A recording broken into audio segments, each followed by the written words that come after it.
There's some chicks here waiting to sing Starships later. I'm not talking to y'all right now. Fuck that bullshit. Bullshit. Oh my God. I hate starships. I mean, like, yo, starships are meant to fly. I was like, why did I do that? Bonjour tout le monde, c'est Stevie de Music Feelings et aujourd'hui on va revenir sur un point de la carrière de Nicki Minaj. Alors c'est la rappeuse qui a vendu le plus de singles au monde. Elle a quasiment plus de 120 millions de disques vendus. Elle a le record du nombre d'entrées au Hot 100 américain, c'est-à-dire qu'elle a le plus de chansons qui sont entrées au Hot 100 américain. Alors il y a un petit twist sur ce record, mais c'est record quand même. C'est aussi la sœur jumelle de fessier de cette femme-ci. Je sais que vous pensez que cette histoire n'est pas une histoire vraie, mais oui, c'est une histoire vraie. Elles se sont fait opérer par le même chirurgien pour avoir les mêmes implants. Et il se trouve que les deux ont dû être réopérés au point de devoir remplacer les fameux fessiers. Parce que notamment chez Kim Michel, une des boules était plus grosse que l'autre, quoi. Ça donnait ça. Thank God for everything. Cause it's just been rough. I didn't know. J'aime bien son dernier album, j'aime bien le dernier album de Nicki Michel. Bref, on va donc revenir aujourd'hui sur un point de la carrière de Nicki Minaj. Parce que Nicki Minaj est un des personnages qui compte le plus sur la scène musicale au cours des 10 dernières années. Mais malgré le fait que ce soit la rappeuse qui est le plus vendue de disques, Nicki Minaj a un point faible. Le point faible de Nicki Minaj, c'est celui qui revient de plus en plus et qui fait en sorte que récemment, tout de suite là, elle vient de renier ses plus gros tubes. I like the video, but I wish this is my first ever solo song on Billboard was Your Love. To this day, I like the video, but I hate the song. I can go on and on. I hate starships. I mean, like, yo, starships are meant to fly. I was like, why did I do that? Like, I really think that every time I hear it. Oui, elle n'aime plus Starship, elle n'aime plus Anaconda, elle n'aime plus Your Love, elle n'aime plus ce genre de choses. Avant de vous expliquer en quoi cette déclaration est stratégique, je vais vous expliquer pourquoi elle a lieu en fait. Donc on va repartir sur la stratégie, la construction de la carrière de Nicki Minaj, comment ça s'est développé et pourquoi donc il y a un véritable problème, il y a un véritable shift entre elle malgré toutes ces ventes là et le public très hip-hop, très hood américain. Qu'est-ce qui se passe exactement? Est-ce que c'est Cardi B qui l'a vraiment tué?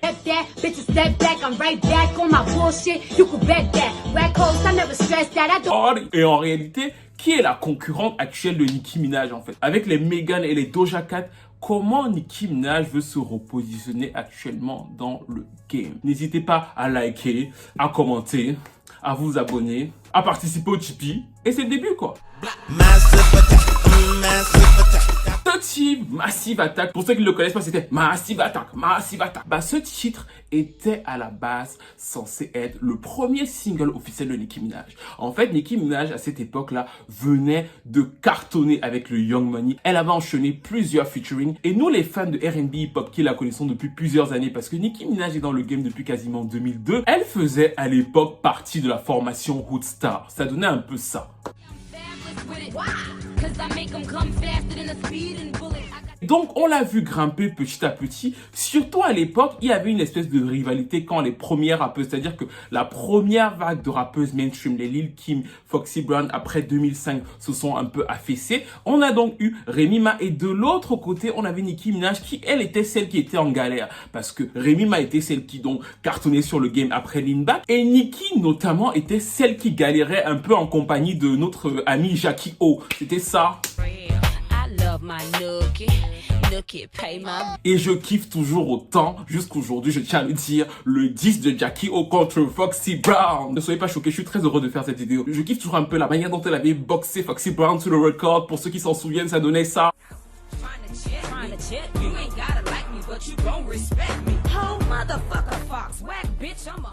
Et donc c'est le petit aparté, mais pour vous dire que Nicki Minaj était dans le game depuis pas mal de temps. Elle a eu ce buzz avec Young Money quand elle a signé. Et sur cette vidéo, je reviens sur un aspect précis, c'est-à-dire l'aspect stratégique de la carrière de Nicki Minaj au lancement.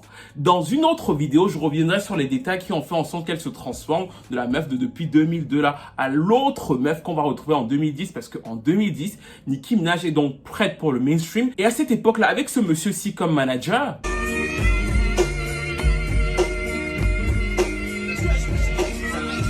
ce qui va aussi créer des remous, il va y avoir une stratégie qui va être prise. Quand ils vont voir l'écosystème, bien sûr que Nicki Minaj ne pouvait plus rapper comme elle le faisait en 2002 ou comme les rappeuses de 99. C'est donc là qu'ils vont décider d'avoir une espèce de dualité, c'est-à-dire qu'ils vont popiser à fond le personnage de Nicki Minaj qui était à la base fou. Ils vont se dire qu'ils vont faire un personnage beaucoup plus lisse et beaucoup plus pop pour un public beaucoup plus jeune en fait. À la base, quand Nicki Minaj démarre et même quand vous écoutez sa mixtape Playtime is Over, bah elle n'est pas dans l'écosystème très jeune.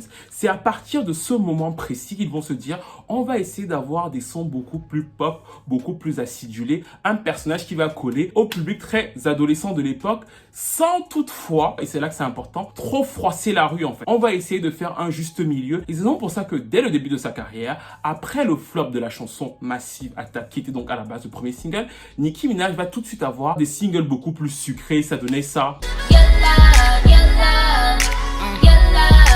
Qu'elle n'aime donc plus aujourd'hui ou encore ça. C'est une femme dans l'ère de l'électro-dance mainstream. Elle aurait pu choisir de dire que bon, moi je serai une rappeuse ou je vais vraiment parler à cette audience-là, mais ce n'est pas son but. Et d'ailleurs, elle avait fait une interview où elle le dit très très bien avant son démarrage. I feel like a cartoon, and sometimes in rap you don't feel like you can kind of like, you know, dress outside of the box, so to speak. More with costumes and stuff like that, as opposed to just something that anybody can pick up off the street. Okay. And I want them to know that I'm a real deal artist, and I write records, not even just hip hop songs. I write music like for pop. It's just gonna be more of a universal record, no pun intended. It's gonna be pop stuff, pop sounding stuff, rock sounding stuff, hip hop sounding stuff. Just to, you know, just. Elle veut prendre plus cette voix à la Jay-Z, c'est-à-dire que il faut que ça me rapporte, je suis pas là pour vous montrer mes seins et mes fesses pour que ça ne me rapporte pas. J'ai des prothèses fessières à entretenir. Et l'autre truc, c'est que tout simplement, le personnage qui va être conçu avec P.E.D. et donc qui va énerver la fameuse Queen Bee,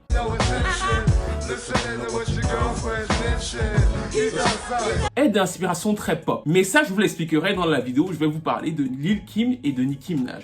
Pour le moment, il faut bien comprendre qu'il décide donc d'avoir une Nicki Minaj beaucoup plus aseptisée. C'est pour ça qu'à l'époque, elle a beaucoup de costumes aussi girly. Elle est souvent très très flashy parce qu'il faut se faire voir et qu'il faut donc attirer la scène pop. Et de l'autre côté, pour ne pas perdre le soutien du public hood, Nicki Minaj, qu'est-ce qu'elle va avoir? Donc toujours des featuring sur des tubes plutôt hip-hop, ça donnait ça. Playboy to Chucky is child's play. Just killed another career. It's tomorrow day. Besides day, they can't. Besides me. Ou encore ça. Motherfuckers can't tell me nothing. I bees in the trap. Et c'est donc comme ça que la carrière de Nicki Minaj a tenu. D'ailleurs, je l'avais déjà dit dans la précédente vidéo, à savoir que des tubes pop en solo avec une image très girly, très rose bonbon. Des fois, certains la comparaient même à Lady Gaga alors que de base, c'est une rappeuse. Donc, elle n'était pas censée être dans le même univers, mais elle rivalisait parce qu'elle travaillait avec les mêmes producteurs. C'est notamment Red One qui a fait Lady Gaga, qui avait produit cette chanson-ci.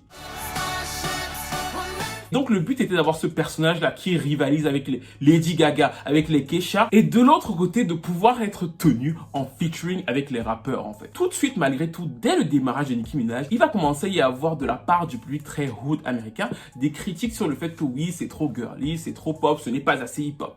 C'est pour ça qu'elle va avoir l'idée de créer un alter ego qui était plutôt revanchard. Cet alter ego, c'était donc Roman Zolanski, qu'on retrouvait d'ailleurs sur la chanson où elle donne des bons coups de poing à Lil Kim, c'était ça.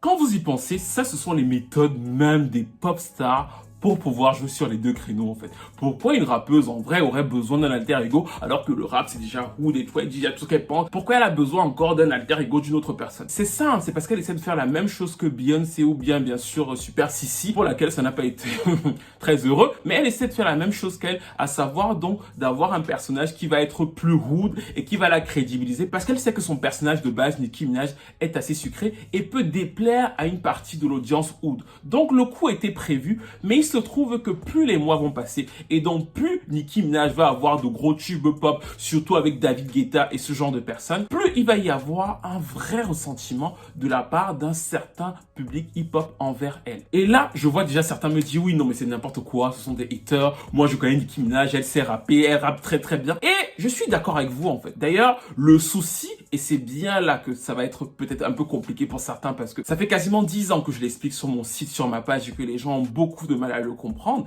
Le souci ne va pas se poser sur les capacités réelles de Nicki Minaj. Est-ce que Nicki Minaj peut kicker? Tout le monde est d'accord, elle peut le faire, elle a une vraie dextérité, il n'y a absolument aucun souci. Rule number one to be a boss ass bitch. Never let a clown nigga try to play you. Okay. If he play you, then rule number two. Okay. is fucking Pourtant, le principal souci qui revient, surtout depuis ces dernières années autour de Nicki Minaj, c'est un souci de direction artistique. Oui, tu sais rapper, mais la plupart de tes tubes, ce sont des tubes pop. Et c'est une réalité parce que je vous ai expliqué que c'est comme ça que sa carrière était schématisée. Elle se vendait elle-même comme une pop star auprès du très grand public. Et de l'autre côté, elle maintenait son attrait hood avec des rappeurs et des featuring. C'est comme ça qu'elle jouait sur les deux avenues. Mais aujourd'hui, avec le temps, c'est devenu une espèce de tare auprès d'un certain public hip-hop. DJ Academics, qui s'est récemment pris la tête avec elle, disait encore ceci. You could still rap. You're one of the best still rapping. But when you're making bop, bop, bop, bop, fuck out of here. When you're making full songs, it's old and regurgitated. Garbage.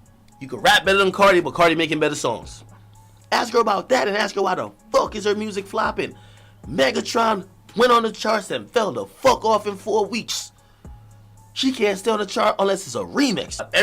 Yo, name a song that Nicki's put out by herself that she's bragging about.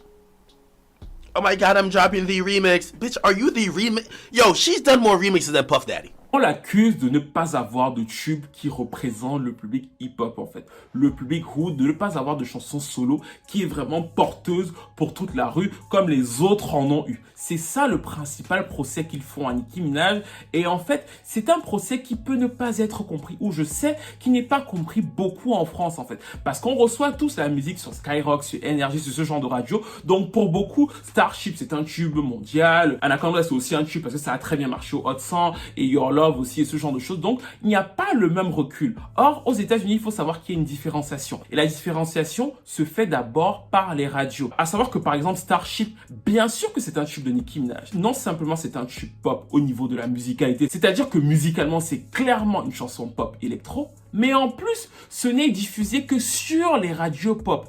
Et ça, c'est vraiment intéressant. Et c'est vraiment un pilier pour comprendre comment fonctionne la musique américaine, en fait.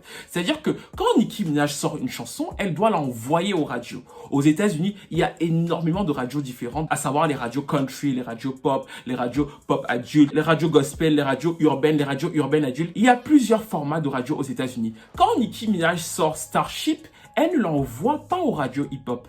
Elle l'envoie aux radios pop parce qu'elle sait déjà dès la base que c'est un tube fait pour eux. Donc, ils vont le diffuser. Comme ce sont les radios les plus populaires du pays, la chanson peut être un gros tube. Mais en fait, les radios hip-hop de leur côté ne reconnaissent pas Starship, en fait.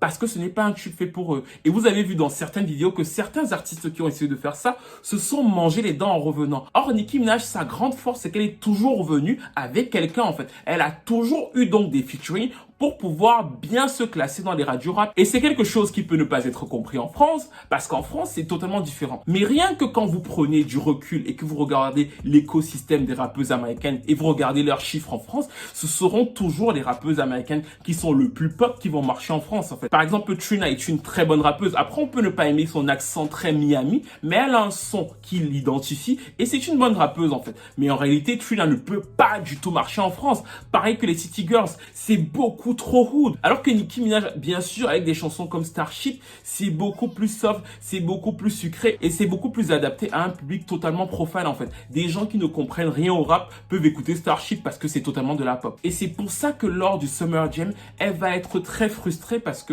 Peter Rosenberg, l'un des animateurs radio d'une des plus grosses radios américaines, va balancer ceci sur scène avant sa prestation et celle de Young Money. Now hold on, before I get to the real hip-hop shit of the day, because I see the real hip-hop heads sprinkled in here, I see them. I know there's some chicks here waiting to sing Starships later. I'm not talking to y'all right now. Fuck that bullshit. Bullshit. I'm here to talk about real hip-hop shit. Le propos est sec, il est même très dur parce qu'en fait, il introduit Kendrick Lamar. Et donc, en introduisant Kendrick Lamar, il dit aux gens, ceci c'est du vrai hip-hop. Ce n'est pas la merde comme Starship et c'est quelque chose donc qui va beaucoup blesser Nicki Minaj qui était censé passer après en fait. C'est-à-dire qu'elle était censée venir après Young Money. Et donc, quand tu introduis un artiste et que tu dis que l'autre qui va venir après c'est de la merde, surtout Kendrick Lamar face à Nicki Minaj, ça fait très mal. Donc, elle va s'énerver. Ils vont finalement annuler leur venue sur le show, ce qui, encore une fois, est très logique. Mais à ce moment précis, qu'est-ce qui va se passer? Le Summer Jam, c'est l'un des plus gros festivals hip-hop des États-Unis. Et en fait, ce qu'elle va apercevoir là, c'est la cristallisation qu'il y a. À savoir, donc, il y aura beaucoup de gens qui questionnent sa légitimité et qui lui reprochent donc de continuer à faire ses tubes pop. D'ailleurs, Peter va poser la question à DMX parce que DMX était aussi là au Summer Jam de 2012. Et il va poser la question à DMX en lui disant, oui, les gens sont fâchés contre moi parce que j'ai dit que Starship de Nicki Minaj c'était de la merde. Et DMX va être très clair. Into a bit of trouble, X. Doing what? I was at Summer Jam, and before the show started, I was on the outdoor stage, the festival stage where some of the up and coming acts perform, and I was introducing Kendrick Lamar, and I said that this was for real hip hop. This wasn't for the girls who like that Starships bullshit. I was referring to a Nicki Minaj song called Starships, and it's a pop song, and I referred to it as bullshit. I took a lot of heat from people. Fuck them. Fuck them. Fuck them. A lot of people didn't think I should have the right to criticize another. Fuck them. Fair enough, X. Fuck them. And what you did gets to the point where they get up in your face, smack a fucking two out they fucking mouth. Là, ça ne devrait pas vous surprendre en fait. Vous voyez exactement la ligne de ceux qui veulent défendre un certain hip-hop. Quand vous connaissez un peu la carrière de DMX qui lui ne voulait pas de crossover, bah en fait, c'est le gars qui dit clairement qu'on l'emmerde parce qu'effectivement c'est de la merde et donc nous on continue, on veut le vrai. Et de l'autre côté, bien sûr, Nicki Minaj et ses fans qui disent que même si je fais de la pop, j'ai ma place. Et c'est d'ailleurs à ce moment précis qu'elle va sortir l'argument de dire que on m'attaque parce que je suis une femme. Alors qu'en réalité, ce n'est pas un vrai argument. Bien sûr qu'elle va prendre plusieurs critiques sur d'autres choses, sur son corps parce que c'est une femme. Mais sur le propos de la musique, ce n'est pas un problème de sexe. Pourquoi? Parce qu'au même moment, à ce même moment où Nicki Minaj était donc en train de chanter que les bateaux ça vole et les pendules alarmes et ce genre de choses, il y avait deux autres personnes qui étaient des hommes qui faisaient exactement la même chose. Ces deux autres personnes, c'est Flo Rida, bien sûr Pitbull. Look, man, I hear these cats, but they talk about they bust, bro. I already told you, R.I.P. of the Justo. I got my dog. Les deux sont venus d'un son hip-hop. Ils ont fait le crossover et ils ne sont plus jamais revenus. C'est-à-dire que encore Nicki Minaj, grâce à certains featuring, est restée très très populaire sur les radios rap. Eux ne sont plus jamais revenus et pourtant ce sont des hommes en fait. Pourquoi? Parce que pour le public rap américain, mais Flo Rida ou bien Pitbull n'ont absolument aucune crédibilité en fait. Parce qu'ils ont fait exactement la même chose que Nicki Minaj. Donc l'argument du sexe qu'elle va tenir n'était pas un bon argument et elle va commencer à effacer un peu ses années électro pour revenir vers une sorte de pop urbaine. C'était notamment ça. Quand elle va faire ça, le problème de Nicki Minaj, qui est donc toujours actuellement le problème de Nicki Minaj, c'est la construction des titres en fait. Vous allez vous rendre compte que des fois, elle a de très bons beats et en fait, qu'est-ce qu'elle fait à chaque fois? Elle essaie de trouver des top lines ou des mélodies en fait. Il faut toujours du chant, même par exemple sur le beat de Chun-Li, vous voyez qu'elle ne quitte pas du début à la fin. Elle est obligée d'avoir des petits passages chantés ou des petits passages beaucoup plus sucrés pour recommencer en fait. C'est-à-dire qu'à chaque fois, elle fait des petits trucs comme ça. Elle kick, elle recommence et elle te trouve une petite mélodie, ça donne des trucs comme ça. Mais pourquoi elle fait ça? Parce qu'en réalité, son problème est quasiment schizophrénique. Elle a donc pris des fans très jeunes avec les Starship et ce genre de choses, avec une image pop girly et tout. Elle les a pris très jeunes et ils ont écouté ce genre de chansons. Donc, pour les ramener à un son très hood, elle ne peut pas faire de passage hyper brutal en fait. C'est pour ça que depuis que la scène s'est urbanisée, elle est obligée de s'urbaniser parce que tout le monde s'urbanise. Vous avez vu que les Katy Perry, tout le monde essaie de faire des chansons beaucoup plus urbaine. Donc de fait, Nicki Minaj aussi a été obligée de s'urbaniser puisque son format d'avant n'existait plus. Elle ne pouvait plus faire des chansons beaucoup plus pop et ensuite sortir un single urbain. Ça ne fonctionnait plus vu que les pop stars avec lesquelles elle le faisait au début, elles-mêmes sont tombées et essaient de faire un son plus urbain. Donc de base, Nicki Minaj a commencé à avoir un problème et elle s'est dit il faut que j'essaie de créer un format où je rappe et je chantonne et je rappe et je chantonne pour que ces adolescents-là ne se sentent pas trop perdus et que je ne perde pas de l'autre côté mon attrait hip-hop. C'est ce qui s'est notamment passé sur l'album de Pink Print.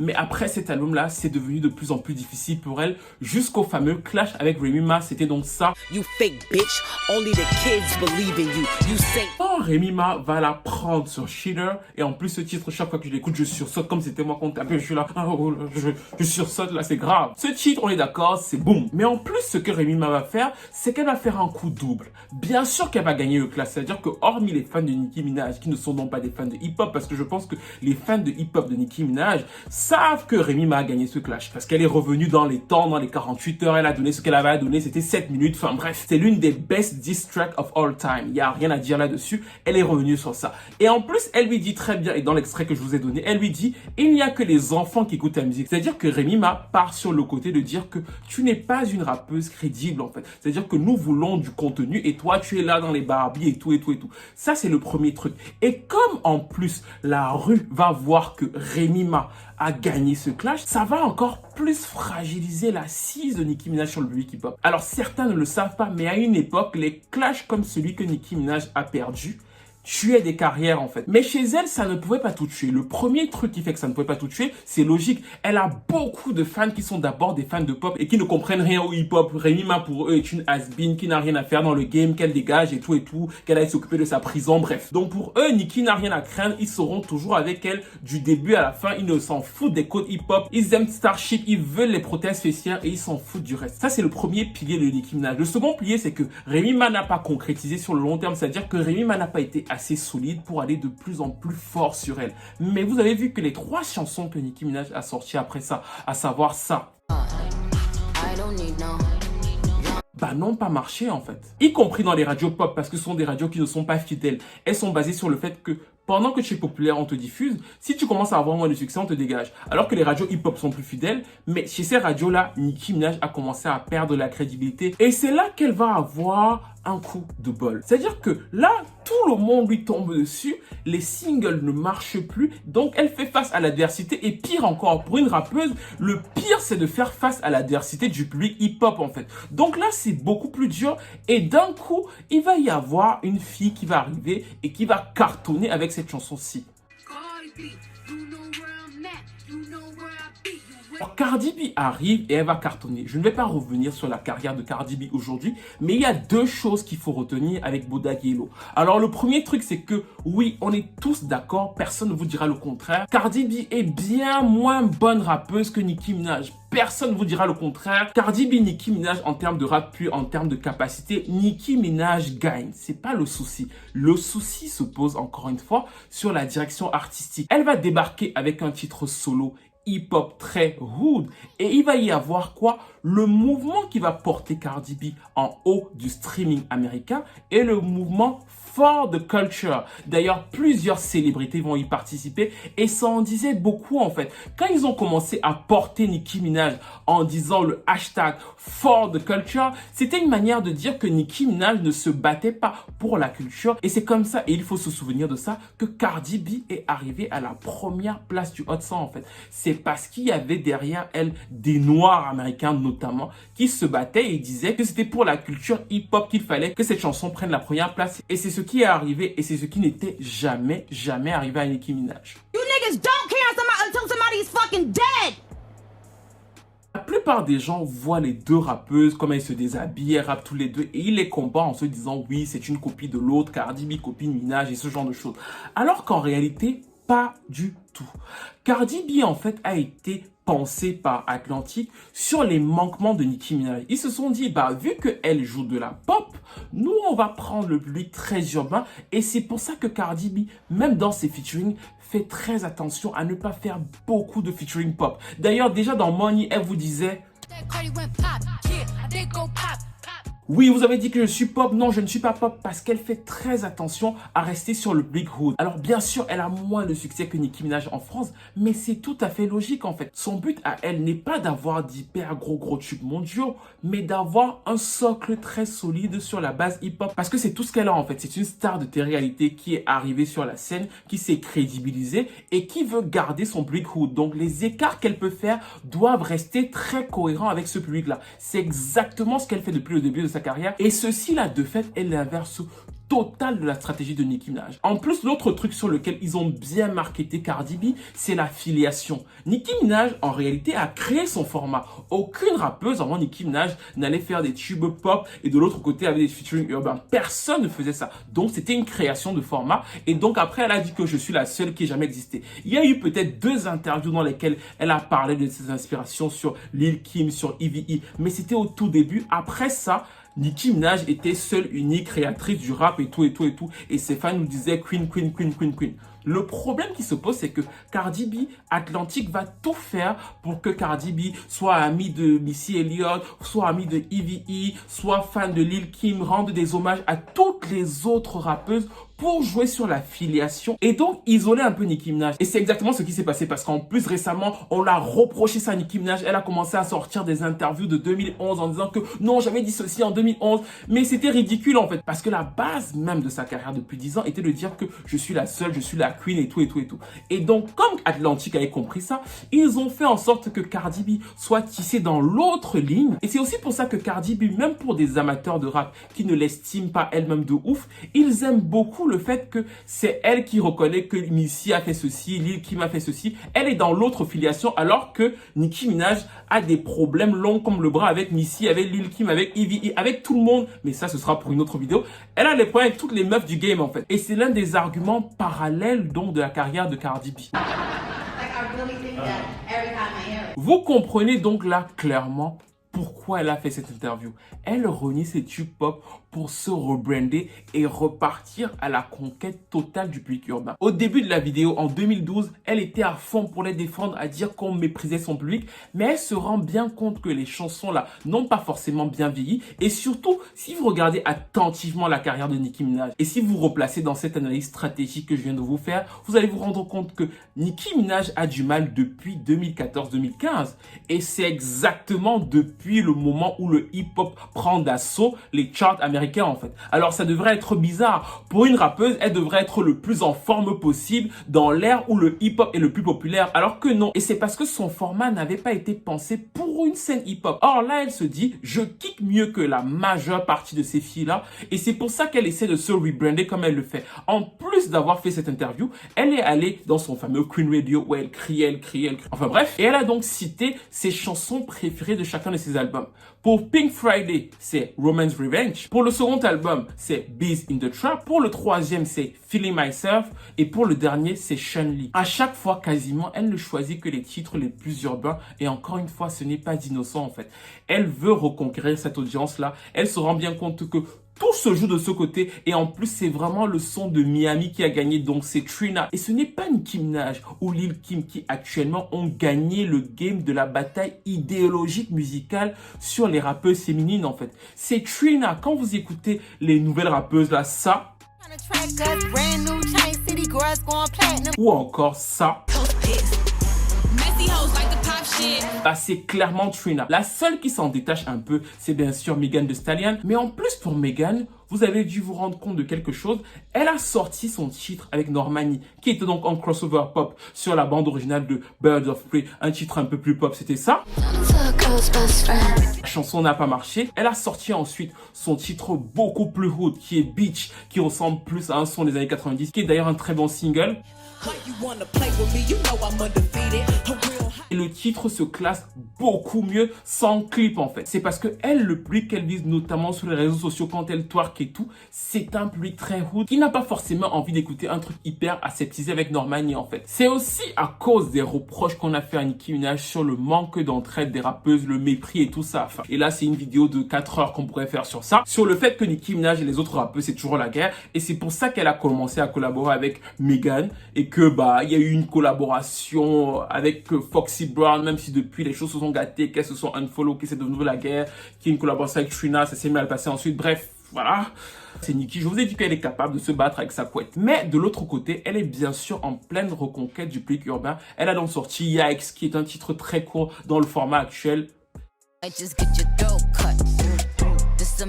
et espère ainsi se repositionner sur la scène hip-hop. Son argument le plus fort, c'est bien sûr le visuel en fait. Parce que Nicki Minaj, malgré tout, reste quelqu'un qui attire. Elle a un nom et vous le voyez très bien avec les clips. Chaque fois que Nicki Minaj sort un clip, elle fait de très bonnes vues pour ce qu'elle est en fait. C'est-à-dire que ce n'est plus une artiste de premier plan, mais elle fait encore de très bonnes vues et c'est son argument principal. C'est pour ça que Megatron est par exemple arrivé 20e aux États-Unis la première semaine, parce que tout le monde est allé voir le clip. Bah après, quand les gens se sont rendus compte que c'était ça, ils ont arrêté et c'est tombé à la 92e place. Ça a été une chute catastrophique, mais son argument de base, c'est quand même que les gens font l'effort de cliquer et c'est déjà une bonne chose. Donc si elle sort un très bon titre, elle a encore ses chances d'avoir un bon succès, surtout à l'ère du streaming, parce qu'elle a encore un fort attrait sur le streaming visuel. Mais tout va dépendre bien sûr de l'efficacité des titres, parce que là on va pas parler de qualité. Là elle se positionne déjà dans le format 2 minutes, je vais faire des petits kicks et je vais voir ce que ça donne parce que c'est ce qu'ils veulent que je fasse, donc je vais faire ça. Elle se positionne sur un format très actuel, elle veut suivre la mode. Ce n'est pas sûr que les enfants vont suivre, mais au moins sur le début, ça peut lui donner un petit buzz. Mais le second truc, c'est que c'est une artiste qui a déjà 10 ans de carrière. Ce n'est plus très sûr que le label investira de la même manière, c'est même certain qu'ils ne le feront pas. Si vous avez regardé les derniers clips de Nicki Minaj, vous voyez très bien que l'investissement n'est plus du tout le même quand vous voyez ça. Ou même le clip de Megatron, vous voyez bien que bah en fait le label n'investit plus du tout de la même manière parce qu'ils savent que derrière ils n'auront pas le même genre de revenus en fait. Quand vous regardez les clips de Cardi B par exemple, ça, même si les titres sont très hood, même si vous n'aimez pas Cardi B, vous êtes capable de voir que pour le moment Atlantic investit énormément d'argent sur un clip de Cardi B, alors que du côté de Nicki Minaj, on commence à freiner, à se dire que bon, c'est pas tout à fait sûr. Surtout que son dernier album, la tournée n'a pas pu se faire aux États-Unis et c'est très important, elle n'a pas pu remplir des salles de 20 000 places accompagnées de Future et c'est pour ça qu'ils ont finalement annulé la tournée et que Future a rejoint celle de Travis Scott. C'est-à-dire qu'il y avait un problème pour que les gens se déplacent et aillent voir Nicki Minaj. Finalement, la tournée a été faite en Europe, même s'il y a eu quelques couacs, mais c'est bien pour montrer qu'il y a un problème véritable entre une partie du public américain et Nicki Minaj actuellement et c'est ça qu'elle essaie de combattre et c'est pour ça qu'elle veut se repositionner sur l'aspect hip-hop de sa carrière. N'hésitez pas à me dire ce que vous en pensez. Est-ce que ça va marcher? Est-ce que c'est une bonne stratégie pour elle? Moi, je pense qu'elle a ses chances avec le streaming visuel, mais je lui conseillerais de ne pas insister longtemps sur ce créneau dans lequel elle est en fait. Pourquoi? Parce que de toute façon, elle va vieillir. C'est-à-dire que dans quelques années, elle va avoir 40 ans, 45 ans et de fait, elle voudra parler d'autres choses en fait. Il faudrait qu'elle commence à introduire d'autres thèmes pour pouvoir vieillir de manière pérenne et ne pas se retrouver à courir derrière la mode alors qu'en fait elle n'en a pas besoin en fait. Elle a déjà une carrière accomplie et je pense d'ailleurs que le combat avec Cardi B n'est pas un vrai combat et la seule gagnante de ce combat là c'est Nicki Minaj parce que c'est elle qui a instauré le combat et de fait tout le monde les compare et d'un coup il y a un regain d'intérêt sur elle parce qu'en réalité il n'y a pas de comparaison à faire comme je vous l'ai expliqué. Cardi B est dans sa petite niche et aura du mal à aller sur le terrain pop de Nicki Minaj. Celle qui en revanche est en train d'essayer de faire une OPA sur la pop, c'est Doja Cat, c'est ça. Et c'est plus elle qui peut aller brouter l'herbe sur le terrain pop de Nicki Minaj, récupérer les fans de pop urbaine là, et donc créer une certaine frustration dans l'écosystème de Nicki Minaj. Bref, nous arrivons à la fin de cette vidéo. Encore une fois, ce n'était pas une analyse sur la carrière totale de Nicki Minaj, parce que pour ça, j'aurais besoin de 2 ou 3 heures en fait. Là, j'ai essayé de vous montrer la stratégie qui a été derrière la carrière de Nicki Minaj, et pourquoi actuellement, donc, elle essaie de se rebrander sur l'aspect hip-hop. Dites-moi ce que vous en pensez, dites-moi ce que vous pensez de Nicki Minaj. Encore une fois, ce n'est pas sur les capacités, parce que je veux pas entendre dans les commentaires tel rap mieux. Ce n'est pas ça en fait. Si vous voulez nous dire dans les commentaires que Nicki Minaj rappe mieux que Cardi B, on le sait en fait. C'est pas le souci. En revanche, Cardi B tient une ligne directrice qui est totalement différente de celle de Nicki Minaj et c'est ce qui est inquiétant et c'est pour ça que Nicki Minaj essaie de se rebrander en fait. Donc dites-moi ce que vous pensez de ça. N'hésitez pas à commenter, à liker, à partager au maximum, à participer au Tipeee et je vous retrouve très vite pour une nouvelle vidéo.